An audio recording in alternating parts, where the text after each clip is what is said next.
currently, we have a grant to adapt Compass for transition age youth to improve transition outcomes, including quality of life following school. Welcome back to another episode of the Autism Quality of Life podcast. I have really been looking forward to this interview because it's with a colleague of mine. So I'm excited to introduce you to Dr. Lisa Ruble, who is a professor in the Department of Educational, School, and Counseling Psychology at the University of Kentucky.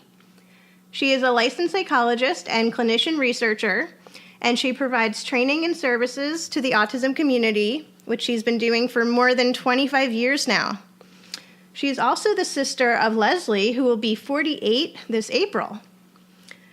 So Dr. Ruble has authored more than 50 journal articles and book chapters and has received over $4 million in NIH research funding. She, along with her colleague, Dr. John McGrew from Indianapolis, and the Autism Services Research Group, have tested and replicated the effectiveness of a parent-teacher consultation intervention called COMPASS, which stands for the Collaborative Model for Promoting Competence and Success. A current study is now underway to adapt COMPASS for transition-age youth with autism to improve post-school outcomes. Dr. Ruble's latest research also focuses on adult outcomes and quality of life, burnout and special education teachers, parent stress, and parent empowerment. So hello. Thank you, Lisa, for coming on the show today. Well, thank you very much for inviting me, Teri. This is wonderful. So happy to get to chat with you in this context here. Of course. All right. So if you could share with our audience a little bit about you and your work, maybe fill in some gaps from the introduction. Sure. My work, actually the work that we're doing now with Compass, and I'll talk a little bit more about that later, originates from work that I did back in the early 1990s with Nancy Dalrymple at the Indiana Resource Center for Autism. If you can imagine, back in the early 90s, this is before the numbers really, accelerated in those with autism and in the spectrum. And so there were a number of individuals in Indiana who were being educated out of state, and Indiana wanted to bring them back to their state, and a number of people being deinstitutionalized. So there was a great need for a framework to help train the people who had the most frequent interactions with those children and adults. And mainly we started with a lot of adults. So it was originally called the Autism Competency Enhancement Program. And we developed that over the years, the competency enhancement approach that then led to Compass.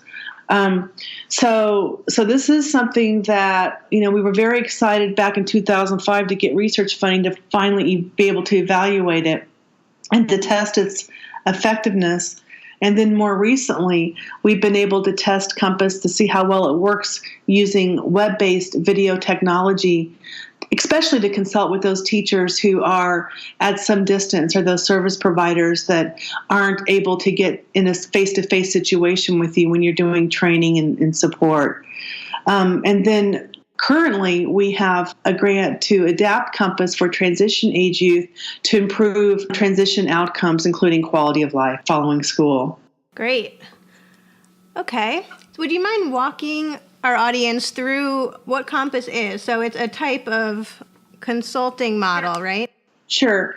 And I think that what really led me to value the importance of the process and the way that we go about making decisions on what we're going to teach and how we're going to teach it comes from my personal experience growing up with somebody with autism. I remember they had a person-centered planning meeting for her, and I was in attendance, and this was with her day program service providers.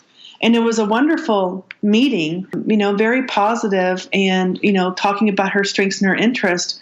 But when we got to the actual specific goals and teaching methods, they weren't so clear. And so I was concerned that we'd had this wonderful meeting, but what was really going to change after the meeting? And one of the things that Leslie does, it's kind of a routine response for her, is to refuse and to reject new information or new ideas, as you can imagine. And so that was one of the concerns I brought up in this meeting. One of the goals was for her to go out during the day and to get more experiences in other community type of situations. And so they had this idea of her going into nursing homes and to, help do some work there. And I asked, well, what are you going to do? And she says no. And then they didn't really have a response to that, because a lot of, adult providers, they want to acknowledge that ability to refuse. But when you are working with somebody with autism, there has to be a balance between allowing a choice to be made, but also ensuring that they're not making a choice because of a lack of experience or a lack of information. I don't think it's unusual for someone with autism to refuse an opportunity when they haven't experienced it, because there's difficulty in hypothesizing and trying to understand something that you haven't directly experienced. At least that's how it is for my sister with autism. So there was that situation. And then there was a situation. I had worked in two outpatient programs for children with autism. And often we were called in as an autism specialty clinic by school systems and other service providers, other service agencies, to come out and consult when there was a concern. And obviously, the times that we would get called in was when everything else they tried failed. And so I would do some semblance of COMPASS when I would go out. So we were really happy to get funding to really test, the efficacy of it, and to really emphasize the importance of understanding autism and how autism affects that particular person specifically.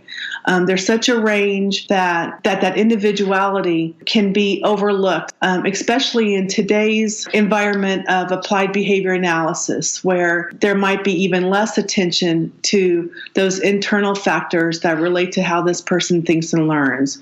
And so that's what we try to do with COMPASS, is to bring together the team, the people that most frequently interact with the child or the adult. And then based on discussion of what we call our COMPASS profile, this is information that the service provider and the parent completes, and the individual with autism too, if possible.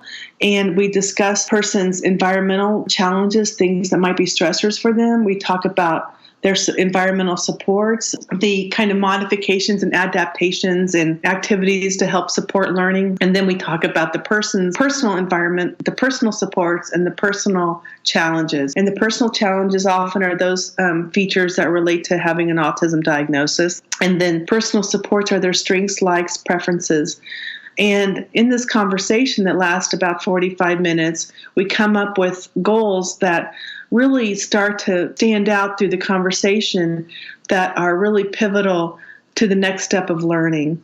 So just to give you an example, in one consultation we did with the preschooler, she was one of quadruplets. And the concern was, in the conversation, her behavior at home and school was that she would often elope and run away and wouldn't stay in the classroom. And mom told this story that she was trying to get all the kids in the van, and the little girl just started to run away towards a big, busy intersection, and was just terrified. She was able to get her, but it was in those kinds of information sharing and stories that we realized we've really got to target to teach her to walk and stay next to somebody. And those conversations wouldn't happen in the way that we provide education today, unless we really come together with authentic communication about, the real challenges that the child has at home and at school. Yeah, so we really try to target and encompass challenges of having autism: social skills, communication skills, independent learning, work skills.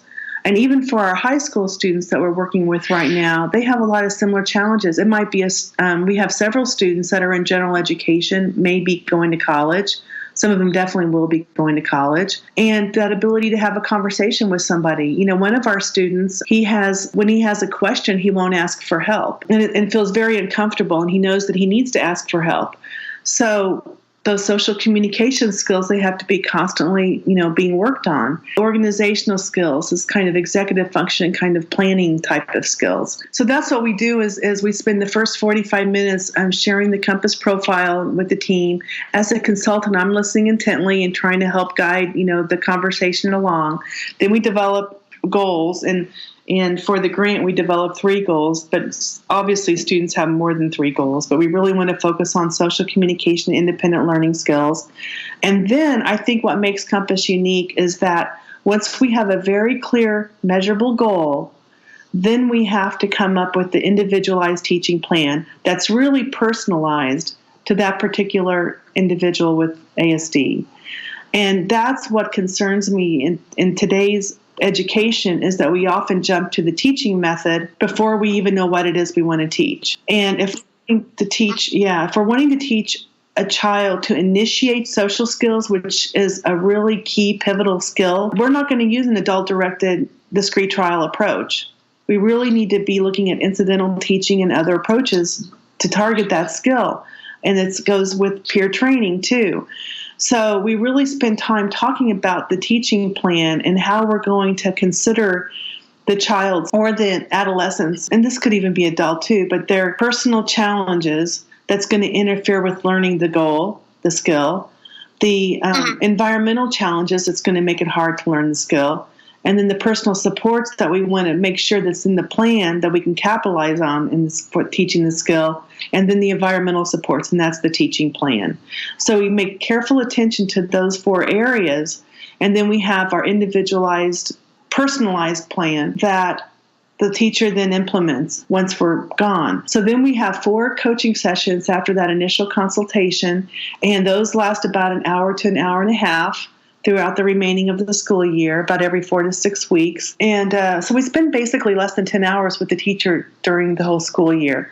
Now, in our first 2 studies, they were actually randomized controlled trials, and so we had a comparison group of students who received their special education program without any involvement from us. We were able to compare outcomes for the students who received Compass and those who did not. And we saw very large effect sizes. I think it was 1.5 and 1.4 for our first study, and then replicated in our second study. And then we also, I think it was a 1.1 effect size for the web-based video conferencing group compared to the control group, the students who didn't get Compass. And folks might know that, 1.5 effect size, that's 1.5 standard deviation. And so if you were doing an IQ test, of a score 100, this would be, more than a standard deviation higher than that, just to give you kind of a sense of comparison there. We were encouraged, obviously, by those findings. And then it's too early for us to know for our current study, what those outcomes are going to look like, because again, we're looking at something different for these transition age students. We're looking at not only the progress they make on their IEP goals that we're working on,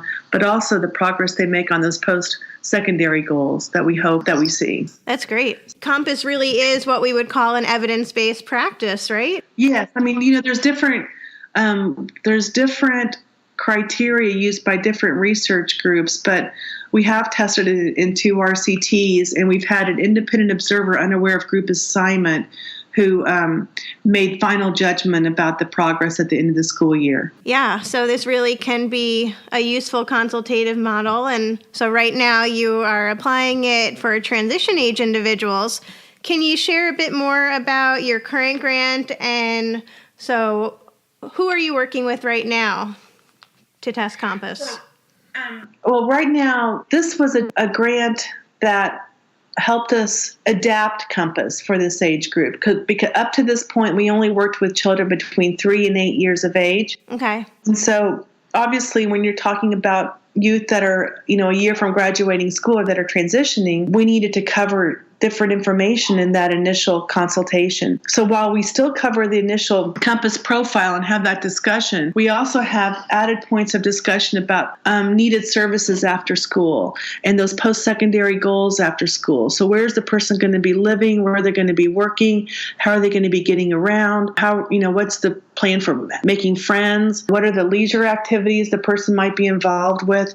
So really trying to establish what those goals might be, and then developing, making sure that we're addressing and we have plans in place to meet those goals. So a lot of our coaching sessions is spent around, that conversation, in addition to the actual IEP goals that we're monitoring. And when we started this study, in order to help us know what to adapt for Compass, we conducted focus groups with 40 stakeholder members. Those conversations included, in Kentucky, the policymakers from the Developmental Disabilities Office, Voc Rehab, Special Education, and Developmental Disability Services, administrators, classroom teachers, service providers, Voc Rehab counselors, and then most importantly, parents and self-advocates, individuals with ASD.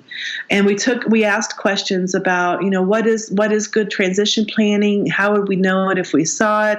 What are some of the challenges in transition planning? What are some of the challenges in implementing good transition plans? And so we use that information to help us identify then what do we need to do differently in Compass to make it as successful as possible. And really, a lot of the stuff that was discussed about were issues about process and the planning, and parents needing a navigator, somebody to help support them to reach these post-secondary goals, having measurable goals, how we make decisions about the goals we're going to teach. Are they really the most critical skills for those students that are in general education where the focus is on the core curriculum? How do we get, what they call these soft skills, the social skills and assertiveness skills taught to them? And so I felt like really, other than content information, the process of Compass lends itself very well to what parents were reporting was a barrier and needed to be addressed to improve transition outcomes. But we're in our third and final year of the study, and we'll have all of our data into the school year, and we'll start, analyzing our outcomes. Excellent. Well, as you were just describing some of those questions that you were asking during the focus groups, was wondering if you could expand a bit more. So you were talking about goal setting and establishing goals across social communication, independent living, and work areas. So I was kind of wondering if you could maybe walk us through. So once you have certain goals in place that you've worked out with the parents and consultation team, how do you go develop the process for attaining the goals? Can you kind of walk us through that? So once we have the goal set, then we develop our teaching plan. And then that's all done in the initial consultation. When we come back for the coaching session, we have a protocol that we follow for coaching. And the first thing that we do is we ask the teacher to show us a videotape of her implementation of the teaching plan so that we can record the child's progress on that goal. Now, that's a little bit different, though. We've learned with the older students, sometimes, getting videotapes isn't really feasible if they're in a classroom full of other students, or the student may not really want to be videotaped, and so they might provide us some other kind of data. But we have some kind of data where we see, what's happening, and then maybe they do role plays for us so we can see the implementation of the plans. But let me just describe mainly for the study with younger kids, because we've done this now with 44 teachers for the younger kids, and so I can talk more clearly about them. Okay. So after the teachers give us after we look at the videotape together, we record the child's progress using what's called goal attainment scaling. And what's important about goal attainment scaling is it allows for assessment of progress based on individualized goals. Often in autism research, we use standardized tests like the Vineland Adaptive Behavior Scale for little kids, intelligence tests, some kind of a developmental measure. And those may not be sensitive or detect progress like an idiographic measure of goal attainment scaling does. So we use the goal attainment scale, and we record the student's progress, and we look at different levels. We look at where they are at baseline, where they are, what it looks like if they're making progress, what the actual goal looks like that we wrote for the end of the year. And then we have 2 other benchmark levels that exceed acquisition of the goal, because often we find the students do even better than what we anticipated they would be doing at the end of the school year. So they might exceed progress, or much more progress is made. So we have we have 5 levels of benchmarks that we use for recording progress. And then once we record progress, then we review the teaching plan with the teacher, and we just ask open-ended questions about what's working, what's not working well, what elements do you want to change in the teaching plan. So this is very much a process approach that includes teacher input into that teaching plan. We don't change the goal, but we might be adapting the teaching plan. And then we just interview about how many times is a skill taught. We talk a little bit about other methods of data collection if that's necessary, and who's responsible for teaching the skills and other people who are also working on it. We really try to really emphasize generalization so that multiple people are working on the skills simultaneously in similar ways. And then we finished the coaching session with a summary that we send to the teacher and to the parent so that they're fully aware, especially the parent if they couldn't attend the coaching session, about the activities that occurred and the progress that's being made. So we're able, by this process, to collect information about not only the child's progress over time, but how well teachers are implementing these teaching plans. And we call that like teacher adherence, how well they're adhering to the teaching plans. So we've been able to go back and, unlike a lot of consultation and research, really go back in detail and ask questions about, why is Compass effective? Does teaching quality change over time? Is teaching quality different if you have a student who's nonverbal and has more autism severity, higher autism severity versus a student who might have average intelligence? And so we've been able to go back and ask these questions, and we've actually wrote a research monograph called Compass and Implementation Science that was published in 2015 that really, looked at more of the, not just does Compass work, but why does it work, and does it work similarly for everybody? And then that's led to other research that we're looking at with teacher burnout and that kind of thing. Interesting. So can I put you on the spot here? Why do you think Compass is effective? So what is it about the methods that you're using that have really worked for you? And do you think that it can be effective in other settings as well? Well, I think that there's aspects of Compass that have nothing really in particular to do with Compass itself. It's just good consulting that explains why it's effective. But I also think there's features of Compass that say why it's specifically effective.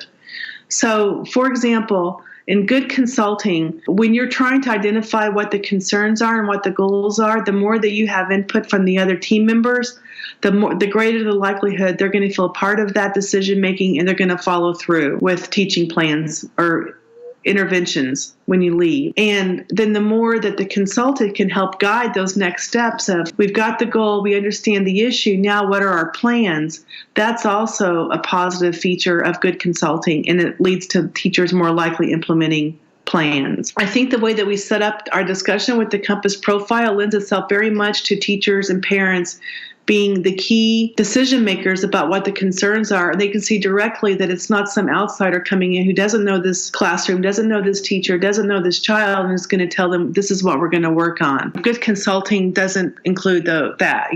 So I think that just by the way we've set up Compass, those features of high quality consulting are just embedded in it.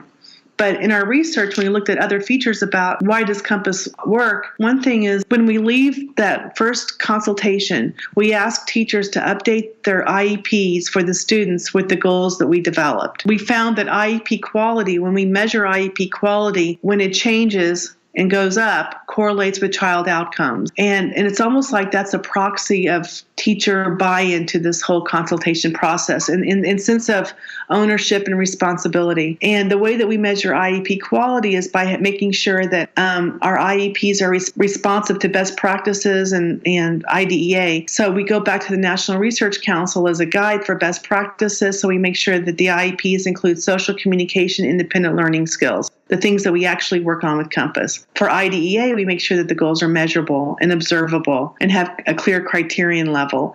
And so by taking the time to come up with very clear goals that are measurable and then asking the teachers to follow up and put those in the IEPs improves the IEP. And then, like I said, we see that correlates with child outcomes.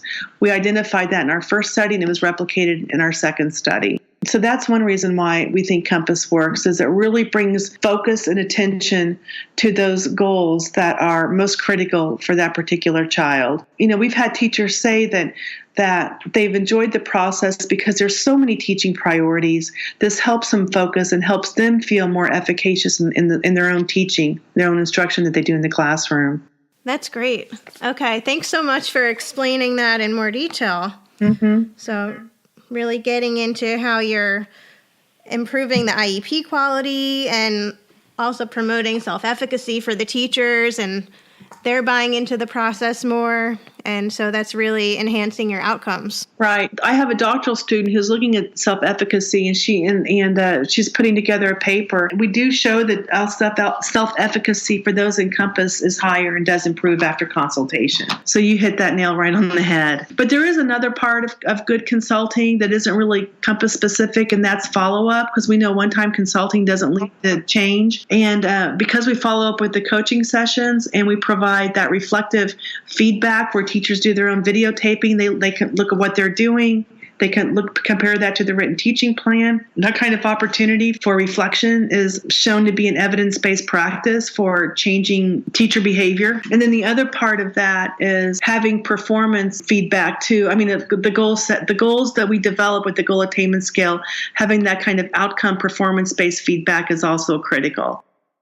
So knowing where Compass has been, the types of populations that you've worked with thus far with your RCTs and your current grant now with transition age individuals, where do you see some of your work with Compass going in the future, and what are you looking forward to down the road? Yeah, I could probably talk a long time about this. I'll try not to.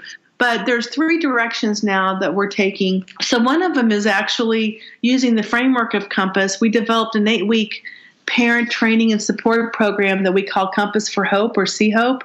And it's for parents of children with autism between the ages of 3 and 12 who have challenging, disruptive behaviors. And so we've got pilot data that shows that when parents experience the See Hope program that's combined of individual and group sessions with other parents, that their parenting competency increases, their parent stress reduces, and child problem behavior improves. So that's pilot data that we're wanting to expand and look at further. Another study that we're looking at and that we hope that we get funding to do is a teacher burnout intervention. We found because we collected so much data from the teachers, we found the teachers who experienced higher burnout, those children actually made less progress when they received Compass. They made less progress with their goals.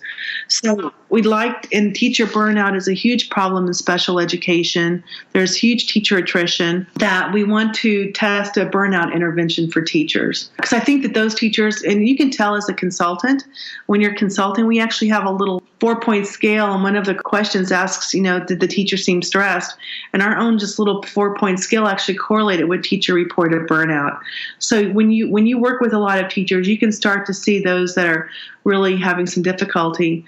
And clearly those teachers are going to need something different in order for those students to make the same progress that other students make when they're working with a teacher who does not have stress and burnout. And then our final project that I hope we get funding to do is to actually demonstrate that we can teach school consultants Compass, and then they can do it with similar quality and outcomes that we've done it with. So far, it's been the research team who's implemented this in our studies, and the next part of implementation science research is to get it out there and to get it used in the real world, is to train the people that are working as, the autism consultants in the schools. Right.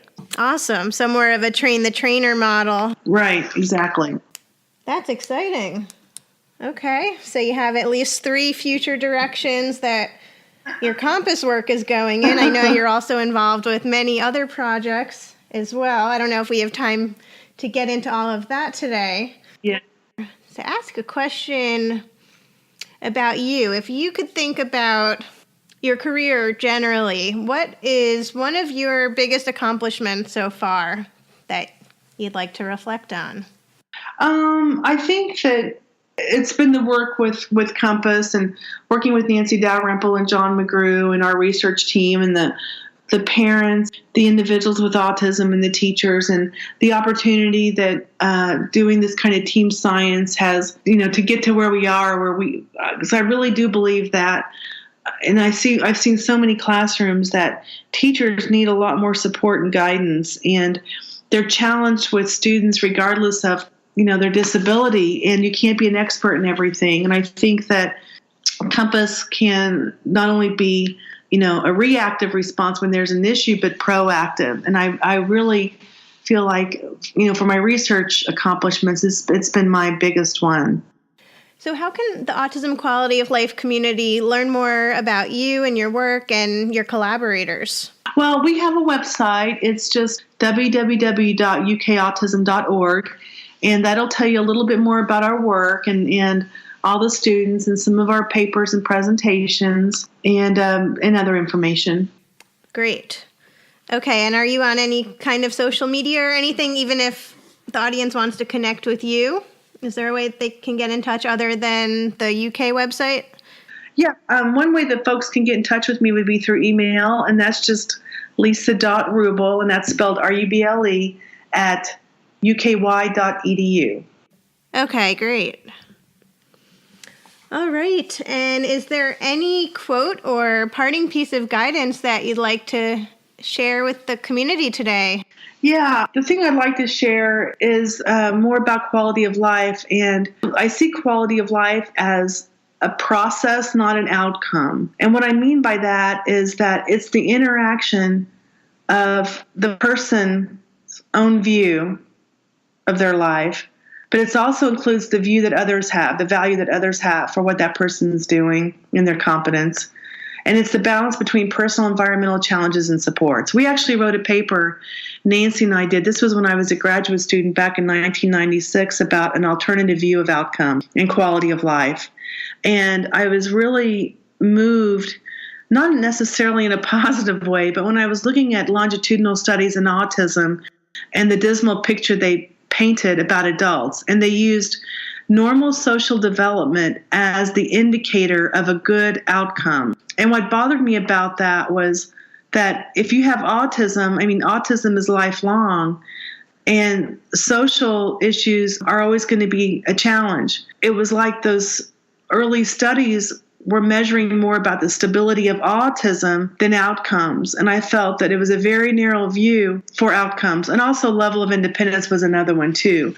And so what we did was wrote a paper about an alternative view of outcome. And then we had 4 case studies of individuals with autism and intellectual disability. And of course, clear social impairment, but all of the great things that they were doing in their communities, the learning that was going on, working in the community, learning how to take a bus, learning how to go to the bank, managing money, learning how to make choices based on informed, experiences, not because of fear or routines of saying no.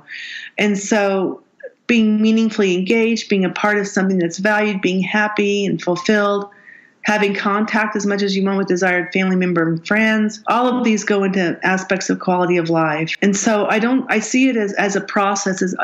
Somebody could be doing really well today, but then in a year's time not be doing so well. So it's this constant interaction between all these variables. And that's why I see quality of life as sort of a process instead of the end outcome. I love that. Yeah, that's a really great way to think about it. Okay, I'm sure that's left our listeners with lots of interesting thoughts.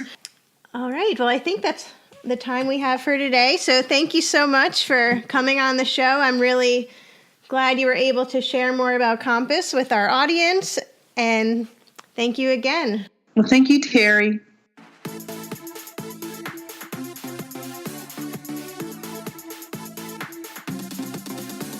Hi there. Thanks so much for listening. I hope you've gotten a lot of value from today's show. It would be great if you could share this episode with family and friends, and also subscribe to the podcast on iTunes. To learn more about today's guest, you can visit our website at www.autismqualityoflife.com. Also on our website, you can find links to our social media pages and our YouTube channel. Sign up for the Autism Quality of Life newsletter to receive exclusive content and bonus interviews. Thanks again for joining us on our mission to improve quality of life for teens and adults with autism. We'll catch you next time.